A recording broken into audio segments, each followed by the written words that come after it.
میرے واجب الاحترام قابل صدر اکرام اور معزز سامعین، آپ سب حضرات میڈیا کا دور ہے، آپ سنتے رہتے ہیں،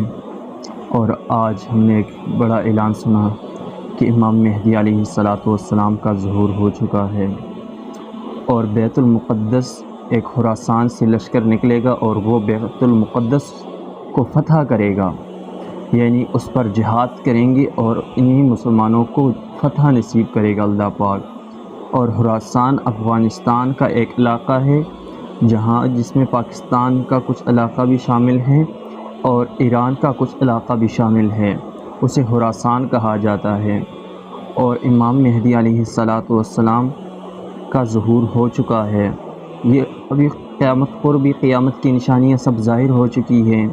تو ہمیں چاہیے کہ اپنے اعمال کی طرف متوجہ ہو۔ اللہ تعالیٰ کیا فرماتے ہیں، ہم سے کیا اللہ تعالیٰ نے وعدے کی ہیں، اللہ تعالیٰ نے ہمیں کتنے انعامات دی ہیں اس دنیا میں، صحت دی ہے، تندرستی دی ہے، مال و دولت دیا ہے، معذور نہیں پیدا کیا اللہ پاک نے، تو ہمیں ان سے فائدہ اٹھانا چاہیے۔ آج اگر فلسطین مظلوم ہے تو ہم ان کے لیے کیا کر سکتے ہیں؟ دعا کر سکتے ہیں، دعا تو کریں گے مگر کم سے کم ان کے ساتھ ہمدردی کے لیے بھی ہمیں اٹھنا چاہیے۔ اور حدیث شریف میں آتا ہے کہ اگر ظلم جہاں آپ دیکھو اور آپ کے اندر طاقت ہو تو اس ظلم کو جبراً روکو، اگر جبراً نہیں ہے تو پھر زبان سے روک دو، اگر زبان سے نہیں ہے تو اس کو دل میں برا مانو، یہ سب سے ایمان کا کمتر درجہ ہے، اور وہ بھی آج ہمارے حکمرانوں سمیت ہمارے اندر نہیں ہے۔ ہم صرف نعرہ بازی کر دیتے ہیں، یہ ہوا وہ ہوا، حالانکہ ہمارے گھروں کے اندر اسرائیلی پروڈکٹس استعمال ہوتے ہیں، ہمارے اندر کوئی پرواہ نہیں ہے، اور وہ ہمارے کلمہ مبارک پر پاؤں رگڑ رہے ہیں۔ ہمیں یہ چیلنج دے رہے ہیں کہ آپ کے اندر اتنی ایمان نہیں ہے، آپ اتنے بغیرت اور بے حس ہو، آپ ہمارے پروڈکٹ استعمال کرتے ہو اور ہم آپ کے نبی کے کلمے کی کیا حال کر رہے ہیں، پاؤں سے وائپر بنا کر اور اس کو رگڑ رہے ہیں فرش پر، اور ہمارے اندر غیرت نہیں ہے کہ ہم پھر بھی اس کی پروڈکٹ استعمال کرتے ہیں، تو کل ہم اللہ کے سامنے، اس کے رسول کے سامنے کیا منہ دکھائیں گے؟ حالانکہ ایک مسلمان پر ظلم ہوتا ہو تو دوسرے مسلمان کو چاہیے کہ اس کو روک دے۔ آج اگر فلسطینی مظلوم بچوں پر ظلم ہو رہا ہے، ان کی ہڈیاں ٹکڑے ہو رہے ہیں، جسم کے ٹکڑے ہو رہے ہیں، اور آج ہم گھر میں پراٹھے اور چائے پی رہے ہیں، حلوہ پوڑی کھا رہے ہیں، تو کل ہم کیا منہ دکھائیں گے؟ کل جب ہمارے گھر کے اندر یہ آگ لگے گی تو اس وقت ہمیں احساس ہوگا کہ کیا بنے گا آج۔ مگر اس کے لیے اللہ سے مانگے، اس کے لیے اللہ سے پہلے ہی تیاری کریں۔ اللہ نے ابھی وقت دیا ہے،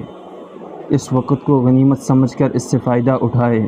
ورنہ کل آپ پریشان حال ہوں گے کہ کچھ کرتے تو بہتر ہوتا، مگر کل آپ کے پاس کوئی ایک سیکنڈ کے برابر بھی وقت نہیں ہوگا۔ جس طرح انسان مر جاتا ہے پھر وہ ایک سجدے کے لیے ترستا ہے، تو کل ہم اسی وقت کو ترسیں گے کہ کاش ہمارے پاس 1 گھنٹہ ہوتا، 1 منٹ ہوتا، کچھ سیکنڈ ہوتے تو ہم کچھ سیکھ لیتے۔ آج وقت ہے مسلمانوں، غیرت کرو اور کچھ سیکھو تاکہ کل تم تیار ہو جاؤ مقابلے کے لیے۔ آج اگر فلسطین ہے تو کل ہمارے یہاں بھی ہوگا، آج اگر ادھر ہے تو کل ادھر ہے، آج اگر ان کی گھر میں آگ جل رہی ہے تو کل ہمارے گھر میں بھی آگ جلے گی، کیونکہ یہود کسی کا دوست ہو نہیں سکتا۔